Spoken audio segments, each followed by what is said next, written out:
Bonjour et bienvenue sur Little Carnivore. On se retrouve aujourd'hui pour une vidéo préparation. On n'est pas dans ma cuisine, mais vous commencez peut-être à le savoir si vous me suivez depuis un moment.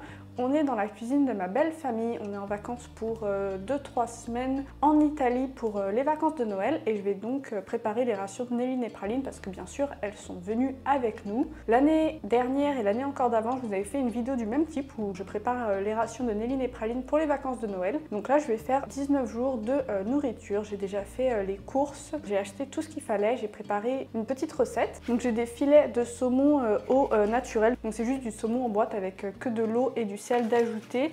Et j'ai pris du maquereau aussi. J'aurais pu prendre que du maquereau parce que c'est beaucoup moins cher, mais j'ai aussi pris du saumon pour varier un peu. J'ai pris du son de blé pour les fibres. Et ensuite, j'ai toute une batterie de suppléments que j'ai ramené de chez moi pour pas avoir à les racheter. Donc j'ai du kelp pour l'iode, du calcium de carbonate pour apporter du calcium au cas où je ne trouvais pas d'os charnu et de la vitamine E. Il me manque la levure de bière que j'ai pas encore trouvée. Il faut que j'aille dans un autre supermarché pour l'acheter. Donc on va commencer tout de suite avec la découpe de la viande.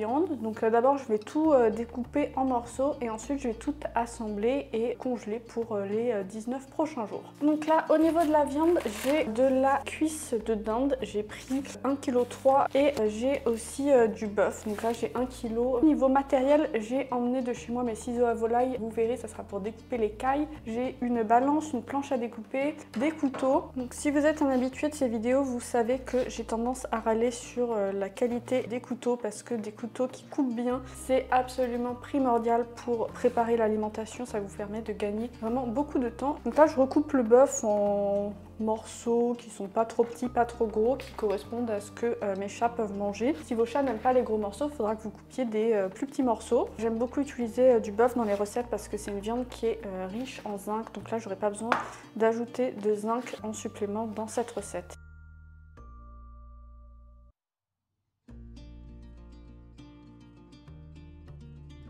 Le bœuf, c'est découpé. On va passer à la dinde. La dinde, ça va être peut-être un peu plus long parce qu'il faut que je la désosse et que j'enlève la peau parce que c'est une cuisse de dinde. J'aime bien prendre la cuisse de dinde, même si ça fait plus de travail que de prendre les escalopes de dinde parce que la cuisse de dinde, c'est plutôt de la viande rouge alors que l'escalope de dinde, ça fait de la viande blanche. Et ça veut dire que la cuisse de dinde, elle est plus riche en fer, en zinc. Pareil, ça me permet de ne pas avoir besoin d'ajouter de suppléments à la ration après. C'est aussi une découpe qui est très riche en taurine. En général, c'est vraiment plus intéressant que l'escalope, le filet de dinde. Mais en général, ça demande un peu plus de travail parce qu'il faut la désosser. Par contre aussi, un autre avantage, c'est que souvent, c'est aussi moins cher que l'escalope. Donc là je suis en train d'enlever la peau parce que j'ai pas besoin de l'apport en gras supplémentaire dans cette recette. Dans certaines recettes, en particulier pour des chatons, pour des chats actifs, il se peut très bien que je mette la peau. Ça va vraiment dépendre des cas. Donc là on a enlevé la peau et il y a l'os de la cuisse au milieu. Bon, c'est assez facile à désosser parce qu'il n'y a qu'un os.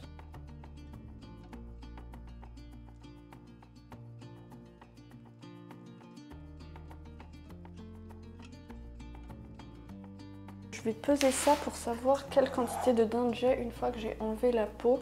Il me faudrait idéalement 1 kg.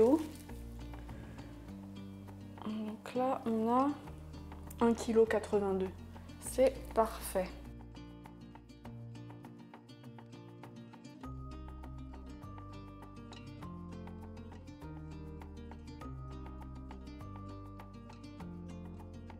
Et voilà pour mon kilo de viande de dinde, je vais aller prendre les autres viandes. Donc là on a des cailles, c'est des os charnus, donc c'est ce qui va apporter du calcium à l'alimentation. On a à peu près 1,1 kg de cailles. Là dans ces rations là il va me falloir 30 g de cailles par jour. Et c'est là à ce moment là qu'il vous faut un ciseau à volaille, parce que les ciseaux à volaille c'est vraiment l'idéal pour découper des cailles. Pour les cailles je vous ai déjà fait une vidéo sur comment découper les cailles avec un ciseau à volaille.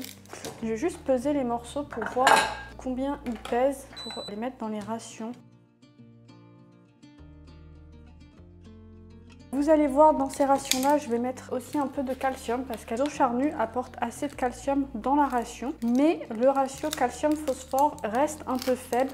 Il est autour de 0,9 voire 0,8, je ne me rappelle plus exactement dans cette ration. Et on voudrait que le ratio entre le calcium et le phosphore soit plutôt supérieur à 1. Et c'est pour ça que vous allez voir dans la recette que je vais rajouter le calcium de carbonate pour équilibrer le ratio calcium-phosphore. Pas vraiment pour apporter du calcium puisqu'il y a déjà assez de calcium dans la ration avec les eaux charnues.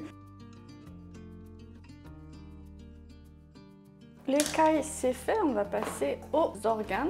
Niveau organes, j'ai pris plein de gésiers de poulet qui vont être dans la partie viande. Pas exactement comme de la viande, c'est quand même un peu plus riche en nutriments, ça va être très riche en taurine, ça va être un peu plus riche en zinc et en fer. Ça a aussi surtout l'avantage d'être beaucoup moins cher que par exemple du bœuf ou de la dinde. Donc là j'en ai 1 kg. Et ensuite j'ai trouvé quelque chose de très intéressant qu'on trouve pas en France mais qui se trouve en Italie. Ça va être des organes d'agneau et donc il y a du foie, du poumon et du cœur d'agneau. Je suis particulièrement contente pour le poumon d'agneau parce que j'en avais jamais donné et le poumon c'est particulièrement riche en fer, donc ce qui fait que ce batch là ne va pas avoir besoin d'ajout de suppléments en fer. Je vais regarder quelle quantité il me faut pour le foie. Donc le foie c'est vraiment l'un des organes pour lequel je vais vraiment peser le plus précisément parce qu'une surdose de foie ça va vraiment faire trop de vitamine A, trop de cuivre. Donc il me faut 114 grammes.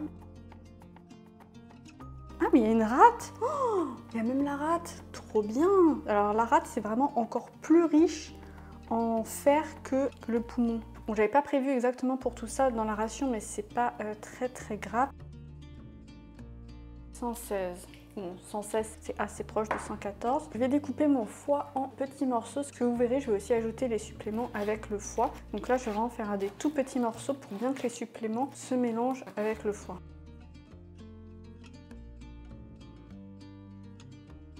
Donc là c'est le moment où si vous avez un mixeur, vous pouvez aussi mettre une partie de la viande ou des organes dans un mixeur pour faire une pâte et pour mélanger les suppléments avec. Alors les autres organes, le poumon je vous l'ai dit c'est très riche en fer et c'est relativement peu calorique, peu gras. Le cœur ça va être riche en taurine, plutôt riche en fer et en zinc, bon, pas aussi riche en fer et en zinc que de la rate. Et le cœur c'est assez intéressant parce que c'est une texture un peu caoutchouteux, donc ça change un peu. Bon je les pèse pas très précisément, après je vais juste les répartir dans les rations. On va découper le poumon. Donc le poumon, pareil, c'est plus un organe qui va plutôt compter comme de la viande. On peut en mettre une assez grosse quantité.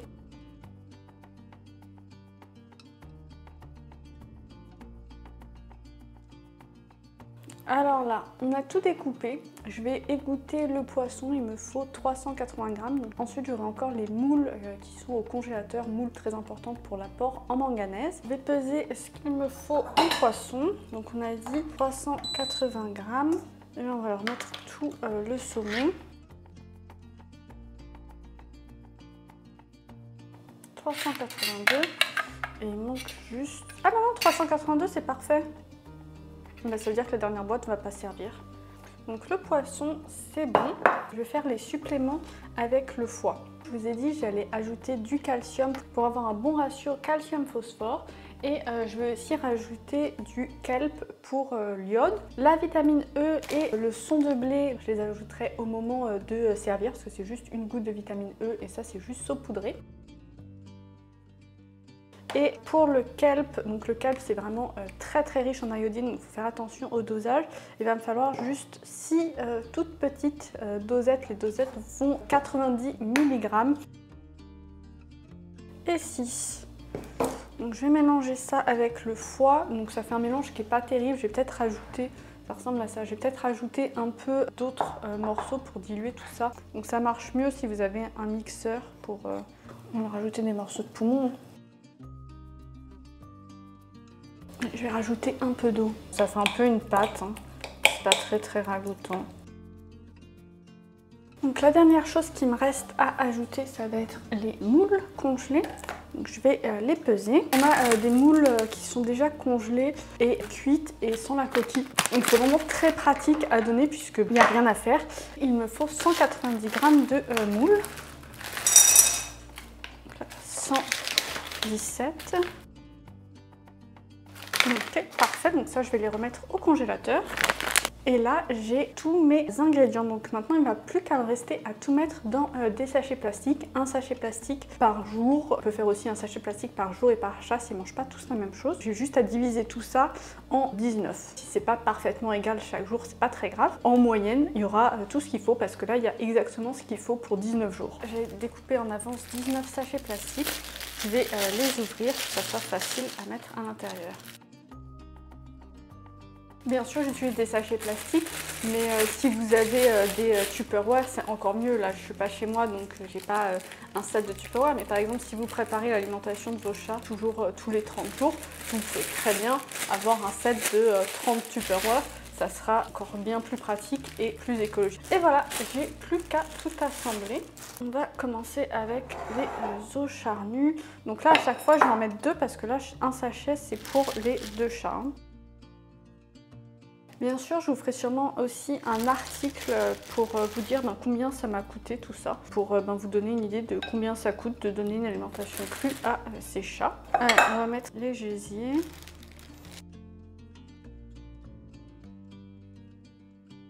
C'est mon mix de foie avec le calcium, du poumon et un tout petit peu de kelp. Donc là, ça va être à peine une cuillerée dans chacun, quoi. Si vous avez besoin d'aide pour l'alimentation de vos chats, pour des recettes, je suis nutritionniste félin, donc je propose des recettes, des services pour vous accompagner, pour que vous donniez une alimentation crue à vos chats. Je propose un service où je vous formule des recettes qui sont équilibrées en fonction des ingrédients que vous pouvez trouver. Mes instructions pour préparer les rations, donc ça vous facilite vraiment tout le travail. Vous n'avez pas besoin de réfléchir à l'équilibre, à quoi mettre, à quelle quantité. Je m'occupe de faire tout ça pour vous.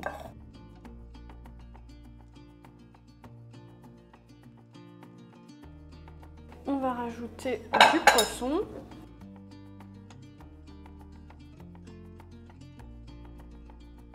Et je rajoute la viande et on aura fini nos petits sachets. Et on finit avec le bœuf et ensuite les rations seront finies. Je fermerai les sachets, je les mettrai au congélateur et j'aurai plus qu'à décongeler un sachet par jour. Là j'ai pris exactement à peu près 1 heure pour faire tout ça. Donc là je vais me laver les mains, je vais refermer les sachets. Je vais un peu les peser pour vérifier que je suis à peu près au bon poids, qu'ils font tous à peu près le même bon poids et on sera bon. Là, en moyenne, mes sachets font le bon poids, donc je vais juste tous les refermer et les mettre au congélateur.